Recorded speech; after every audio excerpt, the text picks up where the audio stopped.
भूमध्य सागर में 4 मोटर बोटों के डूबने के कारण 300 लोगों के मारे जाने की आशंका है। संयुक्त राष्ट्र की शरणार्थी एजेंसी के मुताबिक समंदर में 4 दिन गुजारने वाले 9 लोगों को बचा लिया गया है। इन लोगों को इटली के लाम्पेदुसा द्वीप से बचाया गया और माना जा रहा है कि ये पश्चिमी अफ्रीका के हैं। इन लोगों को लेकर शनिवार को 4 मोटर बोट लीबिया से यूरोप के लिए निकली थी। इस हादसे की जानकारी तटरक्षकों द्वारा 9 लोगों को बचाए जाने के बाद मिली। इटली के तट पर 3 साल पहले डूबे जहाज कोस्टा कॉनकॉर्डिया के कैप्टन फ्रांचेस्को स्केटिनो को अदालत ने हत्या का दोषी पाया है और उन्हें 16 वर्ष कैद की सजा सुनाई है।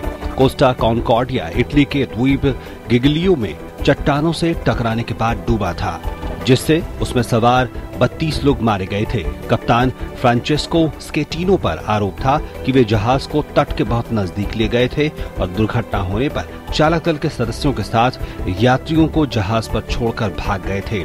हालांकि स्केटिनो ने इन आरोपों से इनकार किया था। अमेरिकी राष्ट्रपति बराक ओबामा ने इस्लामिक स्टेट के खिलाफ 3 साल के लिए सैन्य अभियान पर अमेरिकी कांग्रेस से मंजूरी देने के लिए कहा है। सैन्य अभियान की इस योजना में इस्लामिक स्टेट के खिलाफ सीमित जमीनी कार्रवाई का विकल्प भी शामिल हो सकता है। इस्लामिक स्टेट ने इराक और सीरिया के एक बड़े हिस्से पर कब्जा कर रखा है। राष्ट्रपति ओबामा ने कहा कि उनके पास इस्लामिक स्टेट पर हमला करने का वैधानिक अधिकार है, लेकिन फिर भी वे इसके लिए कांग्रेस का समर्थन चाहते हैं।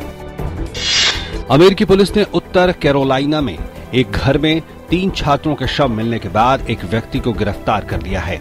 देह बरकत उनकी पत्नी असर मोहम्मद अबू सालहा और उनकी बहन रजा मोहम्मद अबू सालहा को मंगलवार को उनके घर पर मृत पाया गया था।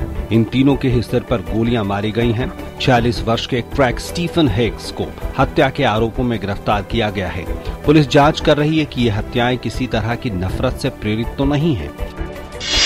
बेल्जियम में एक ऐसे चरमपंथी गुट के नेता को 12 साल कैद की सजा सुनाई गई है जिसने सीरिया में जिहादी भेजे थे।